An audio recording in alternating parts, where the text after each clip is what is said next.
Government intervention in the form of quantitative easing and negative interest rates does not seem to be supporting the economies of the world any longer.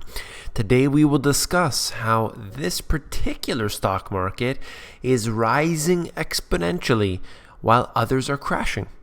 So let's get into that today. You came here for the truth, so let me unveil that for you. First, we're going to begin with a comparison chart right here of the Shanghai Composite versus the S&P 500. Essentially, we are looking at China versus the US right now. It is just a coincidence that the 200-day moving average is being supported magically right here at the exact same time. Now, the 200-day moving average, for those who don't know, is one of the most important indicators for those who look at the technical analysis. So they look at this 200-day moving average, a big line, and they believe that this is what everything is about. They do not look at other activities within the market. They only care about this line. Well, if we want to play within their game for a moment, we can see that as soon as it dipped below just slightly, all of a sudden the market began to rally again, and then it comes down again, and then they push it up again. So we can see that they are playing games right here. There are obviously algorithms supporting this activity that is occurring right now. So keep your eyes on the 200-day moving average, not because we believe that this is where the trend will go, but to see the fact that they are manipulating it and it is very clear. So I hope you enjoyed that one. Let's move on to this. What about the Buffett indicator, US and China? This is supposedly Warren Buffett's most important indicator, which he looks at. And essentially what we're looking at is US stock market versus GDP and the China market, stock market versus their GDP. What we can see is that they're both overvalued right now at this time. That's what I wanted to get to you for this. We're looking at it going over 100% right here. And all stock markets around the world are suffering in some way because they need to go higher to be able to prove to their governments, to the people, that everything is healthy, but at the same time, it's actually considered to be overvalued. It's overheating. Look at the real estate market in many areas around the world. It's the same issue. Now, let's go back into the pages of history as we see that the way money basically had formed. Initially, there were livestock that would be traded between individuals.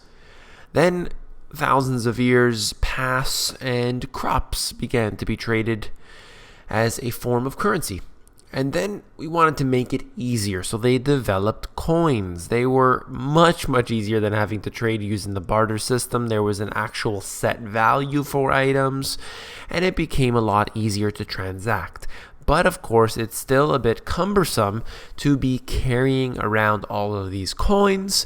So they developed the banking system where they would hold on to your coins and give you this paper IOU. So the paper has been in existence up until today. Today, really, it's been replaced more by, let's say, digital currency. But for all intents and purposes, we'll just say it's paper. Well, this should be redone in my book here because it seems that they're now coming full circle. So that was a diagram from my book. Wanted to link it in with what we are seeing right now in Greece. Hay for cheese. Barter booms in cash-squeezed rural Greece. This is out of Reuters, talking about how the conditions are worsening for Greece and the Greek people. So they're actually resorting to barter in certain areas. Not in the big cities necessarily, but it's already begun in the rural parts of Greece. Online barter platforms see a business boom. See this online, so we're sort of taking the futuristic aspects of the monetary system, combining it with the old school, and you have what is happening right now. Squeezed on all sides, the 41-year-old farmer began informal bartering to get around the cash crunch. He now pays for some of his workers in kind with his clover crop and exchanges equipment with other farmers instead of buying or renting machinery. That's all I want to note right here is that we could go backwards in the monetary system temporarily at least and be expected to have to barter at least for a short period of time should the monetary system fail. Now, does that mean you should put everything you have into a barter type system and be prepared for that for a long period of time? I don't necessarily think so. I think we could basically just have the basic provisions and we will do just fine. Let's look at this here. Bill Gross saying that the global financial markets are a, quote, shell game thanks to government interventions like quantitative easing.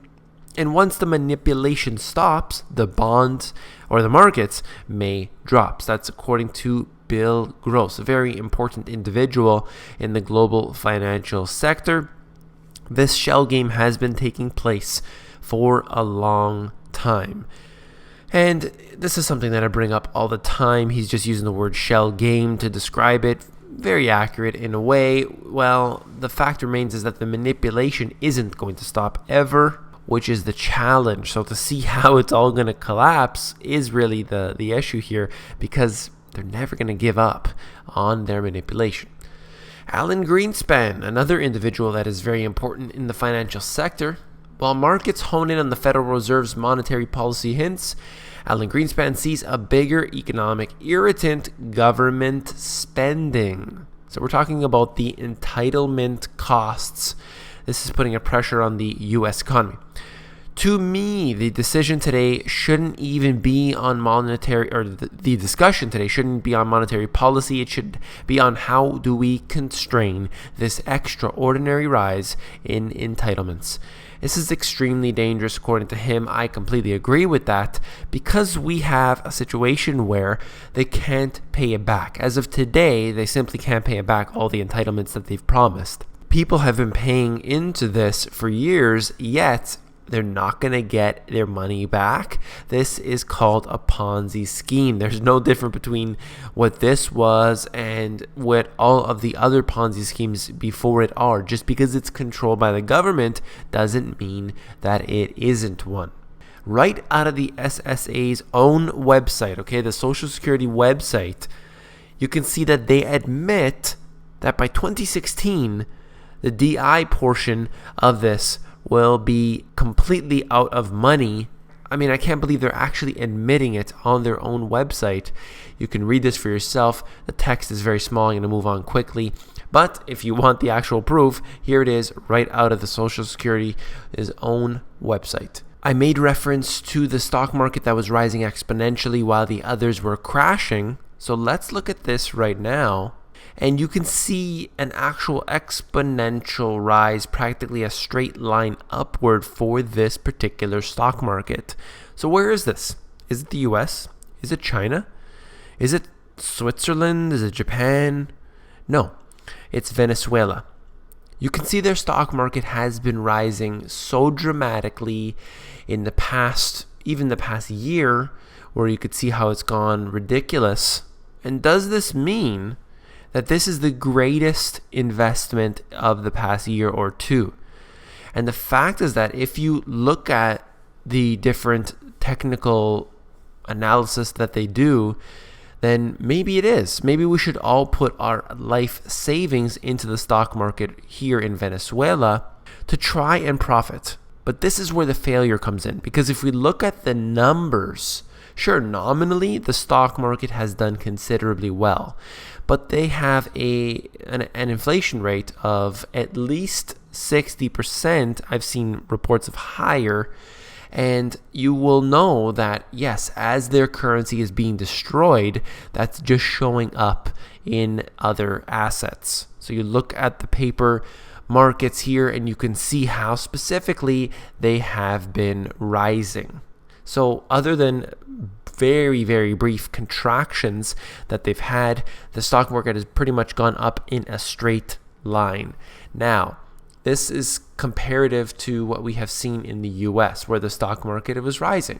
But was it really rising, or was it a devaluation of the currency? And that's what I am trying to basically portray to everyone, that it don't look just nominally at anything, at any asset. And the moral of the story is, look at the real economic indicators and do not be fooled by everything that the mainstream media portrays. If you found this video informative, please give me a thumbs up. I truly appreciate that very much. Last but not least, if you found the video informative, I know you'll find my book, The Money GPS, even more informative. And you can actually look through the book for yourself. If you go over to Amazon, they have this look inside feature, which allows you to flip through the book for yourself and see if you like it. Take care.